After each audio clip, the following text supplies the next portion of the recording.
AG, I want to give you 3 words today that I believe describes our next guest and everything that he's doing. And these are his words: Okay. appreciate, Appreciate. Okay. educate, Educate and elevate. and elevate. Okay. Today on the Hoop Dreams podcast, man, we got a true sneaker guru, a teacher, a podcaster, and most importantly, he's an educator. He is the co-founder of the podcast Obsessive Sneaker Disorder. That's probably the first time I've heard that word disorder used in the most positive way ever.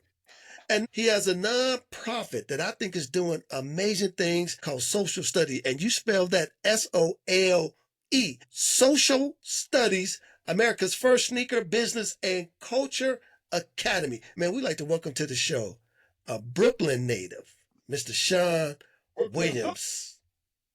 What's up, gentlemen? How we doing? Thanks for having me on, man. This is a pleasure, and I'm ready to get into it with you guys, man, and share with the world what we're doing. Absolutely, absolutely. Well, Sean, one of the things about that AJ and I do here on the Hoop Dreams podcast is, I know we call it that, but today is actually the Sean Williams podcast. We want to know about you, man. Give us your origin story, man. What's your era? When did you grow up? So I just turned 53 years old. This birthday just marked me being in the sneakers as a wearer, lover, and connoisseur of sorts for 40 years. I've been in the sneakers since 13 years old. Wow. And growing up in New York City during late 70s, early 80s, it was just a few brands to choose from. It wasn't one dominant brand. It was the infancy of hip hop culture, so we had a shoe for everything. There was a shoe for b-boying, there was a shoe for graffiti, there was a shoe for school, there was a shoe for after school. Like, we had so many different occasions, but there weren't as many brands. So, and then economically, you're thinking about New York in the 70s, the federal government all but told New York to go screw themselves. So economic resources for the entire city of New York were gone. And I think that contributed greatly to the ingenuity that brought hip hop to us. And I was just one of those kids, early teen, finding his way. Started with trying to be boy. I didn't do so well with dancing. Moved over to graffiti, had the art gene in me. And, for these vocations, if you will, these elements, you had your own specialty shoe. If you were going out to write graffiti, you wore one shoe. If you were going to a jam, you wore another shoe. We had the specificity of, even with limited resources, knowing what shoes to wear and when, and know what attributes were associated with those. And that was really just the start of it for me here in New York City. And you fast forward, like I said, 40 years now. I've been working professionally in sneakers for 20 years as a consultant, then an exhibition curator, podcast, trailblazer, teacher, now the social studies program on a whole, even though we just opened the academy 2 years ago. The social studies program itself is in its 14th year.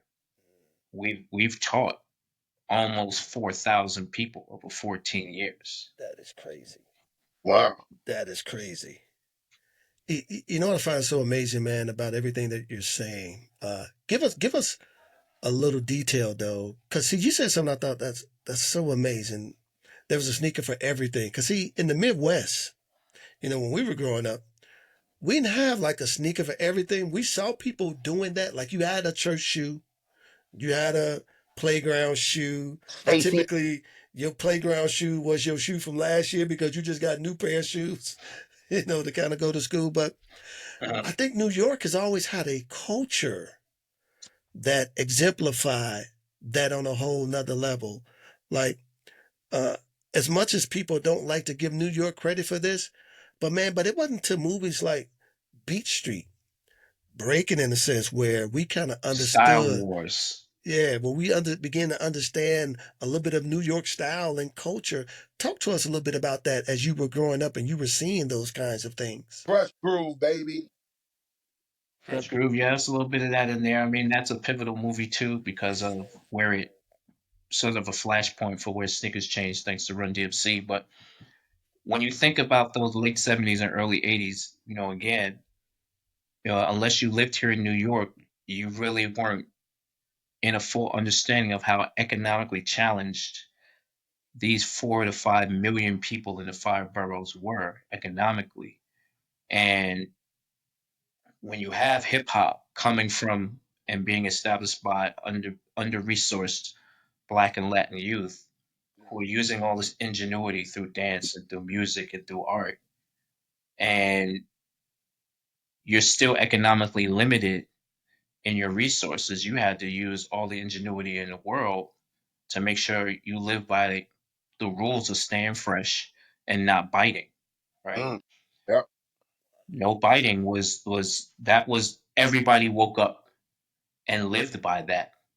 If you Will and you AG were going out somewhere, you said, Will, all right, I'm gonna come meet you by your crib, and you both had on the same pair of sneakers when you opened the door because you went to AG's crib, AG would have to change his shoes. Y'all can't go out looking like twins. He would have to do something to change his shoes, right? He would have to change the stripe, change the laces, do something to make them individually his own before y'all step out. And that was ingrained in all of us. That was what has spread through the world is those rules of engagement that we live by in New York. Now, for me, sneakers became one of those things that through a deal I made with my mother became really the dominant thing I became known for as a youth growing up because you had your two pair of shoes your parents would buy you every year. You had your school shoes for phys ed, and you had your after school to go with your play clothes. Mm. And the only reason why you got an extra pair was if you grew out of those, which your parents were pissed then, if you grew out of them shits too fast, or if you did something to just blatantly fuck them up. And they would still be mad then too because they got to buy you another pair. But the average kid only had two pair of shoes. Mm. I made a deal with my late mom, may she rest in peace, that if I got good grades on every marking period, for every marking period I got good grades, you had to buy me another pair of sneakers. Mm. So while the average kid had two pair of shoes, three pair of shoes in a year, I had 6 and 7 pairs of shoes because of my deal with my mom. And my Mm. mom, she was one of those who always wanted us to look right. Every year, August, we were going to Macy's school shopping, getting all fresh gear, me and my little sister to go to school. So she was all about making sure we looked our best. And when I started working, 14 years old, now I'm making a little money at my summer job. I still have my deal with my mom. I'm working now. So the average kid, again, he's still getting 2 or 3 pairs of shoes a year. I'm getting 8, 10, and 12 pairs of sneakers a year. Mm. Over time, this is just growing and growing for me. And it's still all with the same, rules of engagement. Stay fresh, be original, don't be like anybody else. And, that's just how it all evolved to becoming something that now here we are 40 years later, still surrounded by them. I have 100 pairs of shoes literally right behind me right now, so. Hey, that's so crazy you say that because Complex Magazine had did a a sneaker hoop dreams thing where they focused on all the sneakers that was worn throughout the movie. And so my dad, when me and him was playing on the court, he had on the Nike Cortez. uh, I had on some. I'm cleaning some Avias in my mhm, bedroom. mhm. Uh, Will had on the James Worthy New Balance. All of those shoes you just mentioned are literally right here in my academy right now. Get out of here! You Wow. better stop that, man. Hold on, I I got can pull out right now. I can pull out some Avia 880s for you right now. I can bring some Cortez out right now. don't And, tell. and, and I have some New Balance 740 Worthy Express sitting here right now. You ain't got no word to express. He said you ain't got no. Hey, Gigi, could you bring me that New Balance James Worthy 740 box?